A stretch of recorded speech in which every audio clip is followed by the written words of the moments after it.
And says we're live anyway. Okay. This is kind of all changed, so. Oh, okay. Notification.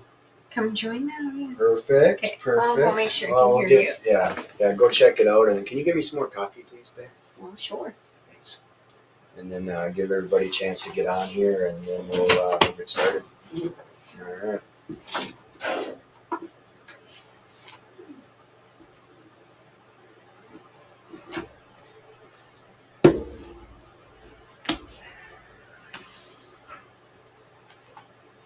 All right, let's do a quick audio test. Hannah in the other room. Make sure we're all good. Don't want to run through the whole video again with no audio. So I think last week we ran, I don't know, like 35 minutes, no audio whatsoever. So yeah, that really kind of sucked. Hey Bailey, how's it going? Nice to have you on. Welcome. Hope you can hear me okay. Like I said, last week we had a lot of audio issues, so I'm hoping that's fixed up today. I know on our my Lions Den call there was a little bit of audio. They're on the same program as we are. A little bit of audio issues today, so hopefully that's not the case. But are we on? You can hear me? Okay. Awesome. Well, good. So hopefully we won't deal with that today. So awesome. Good deal. Now, hopefully all of you found the groups, and if you're on here, you obviously did, because if you didn't, you wouldn't see this video. So all right. So yeah, very good very job, important. Bailey. Yeah. So yep, awesome. Whoever else. Okay, she says everything sounds good on her end. Good. Perfect. That's what we like to hear. So like I say, last week was rough. You tell me we shot it like 3 times. Yeah. We ended up reshooting we had to reshoot the live like I don't know 3 different times, and then I mean each time we honestly would forget a little bit of what we said on each video. Oh, and, we just man. remember we said it on this time. Right. Last time yeah. So awesome. Everything's working. Okay. So Mm-hmm. Today we're gonna get into relationship stuff a little bit, and basically just kind of more or less tell our story, like we did kind of back in the Facebook group days there. Yeah. But we'll just kind of run through it right now, being that we're on Love and Legacy Impact. So we can get this in here. Yep. Right. So and then give everybody a chance to get to know us, and stuff like that. So it's awesome. Yeah. Yeah. So do you wanna get started? Oh yeah. So it does still cut out. Oh yeah. So we got audio cutting out. Yeah. So we were having that issue on our call at the Lions Den. Same thing, and it's just this program, this site is just new, and we're going through growing pains. They're doing updates every single day, so you might notice little things changing on the site, but it should be changing for the better. So I've noticed like every single day that we're on this Jedari is what it's called. They've been fixing stuff every day, so it's just growing pains. So just be patient with us, and if we do for whatever reason, if it gets cut or if it's just you can't bear it or whatever, just cancel out of it and then go back up to the top. You'll see the icon where it says live. Re-click on it and it will load you in. So I've had to do that countless times. Like I said, with the Lions Not Cheap, because they're on the same program, dealing with the same growing pains. So yeah, that's just part of the name of the game, I guess, with this one. It's very frustrating. It's been a frustrating process. All the tech, that's not something. Never was my strong suit. And the older I get, and the more it changes and advances, the harder it is for me. I feel like an old man trying to hook up a VCR. Sometimes it's oh yeah, oh, for sure. Some of the stuff they want us to do. Right. Yeah. So. Yeah. Well. Yeah, I'll let you go back. We're kind of maybe gonna go back a ways. Back a ways to like the high school shit. Like. Yeah. So. That's where we start. So me and Joe, got together as sophomores.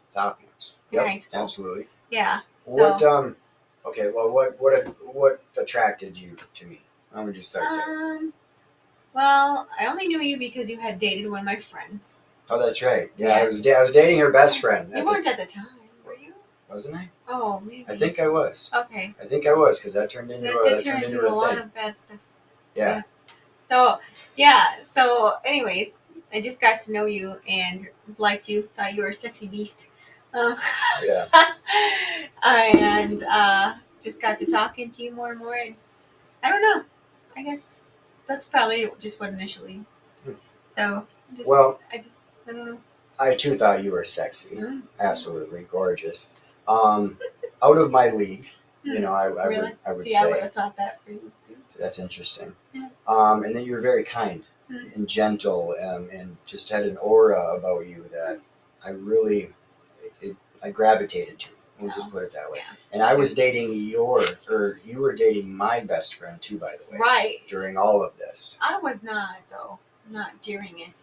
No, not during it, but I mean, like right before we started dating. That's kind of a messy scene. Yeah, so messy scene. But anything that could in high school, everybody happens messy. Yeah, exactly. Right. You have to go through some suck. Right. To get absolutely. To the good. Absolutely. So that's when we started dating as sophomores. Yeah. And honestly, at first, it's great because you're dating, and I mean, honestly, you're in high school, so. You're not living with the person, Right. See you a few hours here and there. Yeah, so it was fantastic, I did notice, though, I would come to school and Joe would be sitting, you'd be sitting in the hallway by yourself with, like, your hood over your head, like, all depressed, like, but when you were with me, you didn't seem depressed, but like you said, you kind of you were able to put on a face for a few hours. Yeah. So like during this time, friends, if you don't know me, I was a mess around this time, like just totally a mess. Yeah. I'm sorry. No, you were. Yeah, you're totally a mess. Yeah, but totally. you were able to put on a face. But yeah, I was able to put on a good face for you during those times, because it was only here or there. It wasn't like every single day. Yeah. And once we kind of got to the every single day, you could start kind of seeing. But I won't jump ahead on you there. No, that's fine. That's exactly where we were going to be. Yeah. So you were excited, but you didn't really know what it was to like love a single person. Oh, and like not at all. Like during that time, I mean, I didn't know how to love anybody. I didn't love myself. I mean, I absolutely really did not like myself. Even during this time, like it gets a lot worse as we kind of continue with the self hate and all that jazz. So you think you got worse to yourself as the years went on? Absolutely. Well, as we added more stresses, like I said, when you're in school and there's no kids, there's no having to provide, there's nothing like that. Once that stuff started kind of coming about, yes, it got worse, and then obviously, I add some few things in there and make it worse yet. Right. So. Yeah. Now I don't know what you said. You knew I wasn't for you right away. But. Well, I just meant that was like your aura. Like I remember. Like just really like knowing like I wanted you. You know what I mean? Like it was hard to explain. Well, I feel like I kind of wanted to help you, and I didn't even think you were like going through anything. Well, that's good. I mean, I put on a good face. You know what I mean? Yeah. So. But anyway, so then after that, fast forward, we were together for 5 years since being sophomores, and it was great. I went to college. And Rice Lake, and you would come visit me, and we had our own little place. But again, like it's every weekend. So like during the week, like I'm doing my own thing. You know what I mean? And like I can put on a good face for that weekend, so I can be happy for that weekend, and then when she's not around, I can be absolutely miserable, and it's fine. Right. So she doesn't know none the wiser, right? Kind of deal. Yeah, exactly. So then once. So that goes great, really. And I don't even know if I'm drinking at that point. I don't think so. No, probably not yet. No, not when we were in college.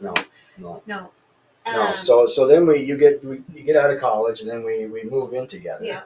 And then really that's when we could probably notice some things because I can no longer hide as much. Yeah. So.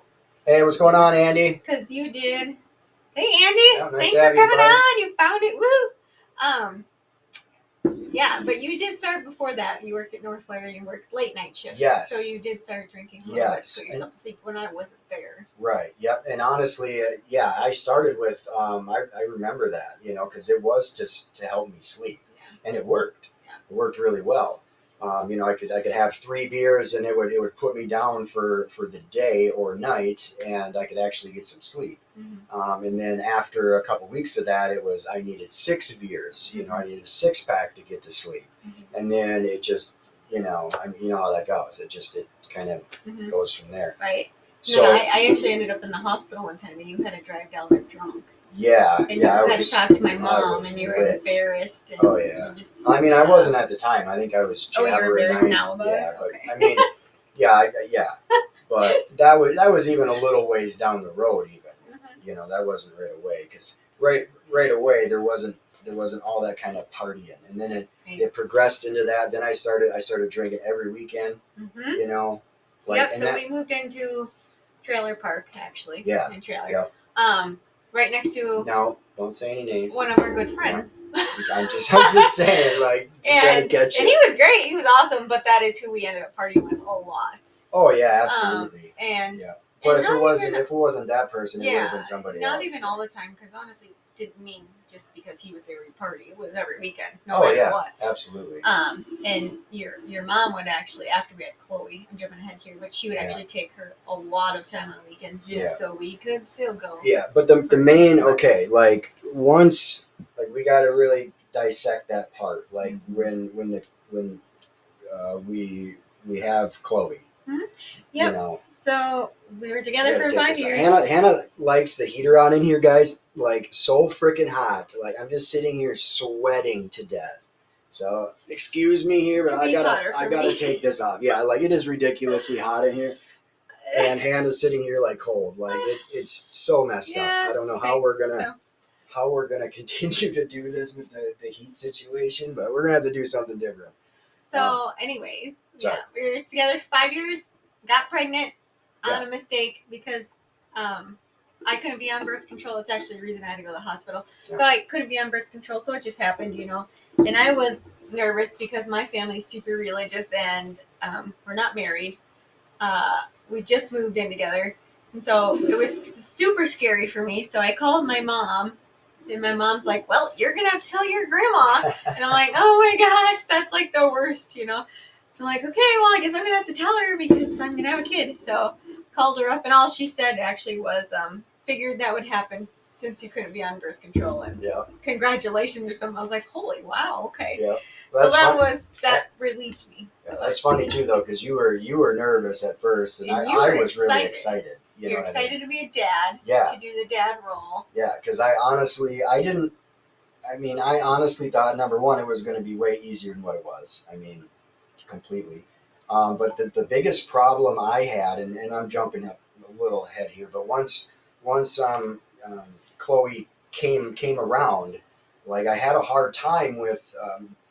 I didn't feel any different. Once she came out of there, flew out of the chute or whatever you want to call it, I could tell Hannah felt just massive love, massive connection with this little being, and I didn't. And that really fucked me up. That messed with my head. Mm-hmm. I felt I really started at that point feeling like an outsider. Yeah. And then in my own thoughts, in my own head, what the fuck is wrong with me? I'm just thinking when the child comes out, as the dad, everything, I'm supposed to feel that too. Naturally. Naturally. So naturally you just attach to it. So that became a massive thing that really didn't help. What's wrong with me? Right, what's coming around the corner? You said it scared you. Yeah. Yeah, it really scared me. I thought there was something wrong with me. Mm-hmm. Why the hell don't I feel anything? I don't feel love. I don't feel anything. I don't feel any different. Mm-hmm. And I didn't get that. And it honestly made me feel monstrous. Mm. Here I am, and I know I can't really love anything. I can feel that, but I thought that like how could I not instantly love a little human being, that I helped bring into the world? It really fucked me up. Yeah. Yeah. So that's kind of when you started picking up drinking. Oh God, a little more. I did because honestly, I wanted to. The thoughts of being broken with that like messed me up so bad. I wanted to get out of my head, and I learned that you could do that with alcohol. Like I could drink enough alcohol and I could be whatever the fuck I wanted, and no matter what the hell I did, whether it was a year ago, 5 years ago, or yesterday, it didn't fucking matter. It was gone. For the night until the next day, and there's the problem, or some of the problem with the drinking. But so really that really amplified it, because especially when I linked it to I could take those thoughts out of my mind after I had those sips, so that really brought me down, starting to bring me down like just a bad road, so. Well, and you, so then after that, you didn't help out much, probably because you didn't feel any connection. No. I know you said you could see the mother-daughter love connection, but you felt left out, and then you started to... I honestly, sorry, this is going to sound fucked up, guys. And this is honestly hard for me to say. Like, I felt a little jealous. Like seriously, like that's so fucked up. And that was the part that was playing in my mind, like I know I'm getting jealous, and it's like, why the fuck are you getting jealous? Like this is your own, and all this kind of shit. It was just, it mind fucked me, like just totally bad. I felt just like a monster, and then the more I drank and the more mistakes I made while I was drinking, the more monstrous I felt, and the more disconnected we became, and just kind of crazy when you can link it kind of back to some of those things. Yeah. So without you helping out, that made me resent you quite a bit. Oh yeah, I bet. And I mean, honestly, when she says I didn't help out, I mean, I probably didn't do anything when it came to Chloe and when she first came about. Like I was horrible. I couldn't stand when the kids were screaming, which we all know, babies cry all the time, you can't get around that. But like, I was mentally so just messed up that just, it was insane, and then really in my thinking, it was all about me. It really was, like looking back on it, I didn't think that at the time, but like looking back on it now, like you can see that it was completely about me, like, and it was just, it's even hard to think about it, because like even kind of knowing, what I know now, and even thinking about it then, it's like, oh man, like that's some rough shit to deal with, and we're not even to the, to some crazier shit. Well, and speaking of like when the kids cry and stuff, I would run in there and try to soothe them right away, but then you would be like that. Why you soothe them right away? Right. Because let them cry it out. I'm like, yeah, but when they cry it out, so then that kind of mind fucked me in a way. And still to this day, if the kids are being loud or if the dogs, I can tell, are starting to aggravate you, she goes into overdrive. I quickly put out the fire because I'm just. It's your subconscious. My subconscious thinks that. Because now, friends, I'm constantly telling her, like, just calm down. It's fine. When before you're constantly walking on eggshells. I imagine. Yeah. It's kind of like one of those things. Like, well, I'm damned if I do. I'm damned if I don't. Right. Like Joe's gonna be a jackass either way. You know what I mean? Yeah, pretty much what it was. So I completely get that. But like, dude, like years later, friends, like she still deals with that subconsciously, and it's the walking on the eggshells probably, I mean, it's... Yeah, we actually talk about it too, because I'll like try to calm whatever's going on down and quickly, or I'll get upset, and he's like, it's fine, like I'm not upset about it, and he's like, but I'm getting a little upset because I think you're upset about it. Right, I'm like, no, I'm only upset because I don't want it to piss you off like it used to, because in my mind still. Well, it's on a subconscious level. So it's just. Well, how many years did you have to deal with that? Right. I mean, it's going to take. You're still going to be caught sometimes in that old wiring, kind of deal. So it makes sense. So I try to be as patient as I can. Like, hey, we're not dealing with years ago and that kind of personality. So, Yeah. but it's interesting. It is very interesting. But speaking of also being resentful of like you not helping me out, and me getting resentful of you, and then I didn't know how to put this in like terms, but I was like, I didn't want to lay down with this man at the end of the night. You want to have sex? No, because I was not feeling it at all. And men, just so you know, if you are rude to a woman or if you're mean to her that morning, like that night, that's still on her brain. Like she has to like sleep it off. So like every day, like you would do something that would tick me off, and then I would be resentful. We wouldn't do anything, and then in turn, because I didn't know what the men needed either, you didn't know what the women needed, and in turn, you needed what. Well, I mean, a guy, especially back then. I mean, I wanted some sex, and then you didn't want to give that. So then that started you resenting me more and more. Yep. So, anyways, it's it's a very vicious circle. Oh. So, if you can start to understand the way men and women think, it's much easier to deal with. Had I known that back in the day. Just would have thrown me on the bed and just went to town? Probably, because, I mean, maybe it would have made me quit drinking sooner. I don't know. It's like you said, it's interesting. Mm-hmm. Knowing what you know now and then looking back on it and going, man, oh man, if I would have just tweaked this or that, the outcome might have been way different. But but it wasn't. It's continuing to spiral. Down. I'm continuing to like lie more, drink more. Right. Yeah. Oh yeah. Be more like disconnected.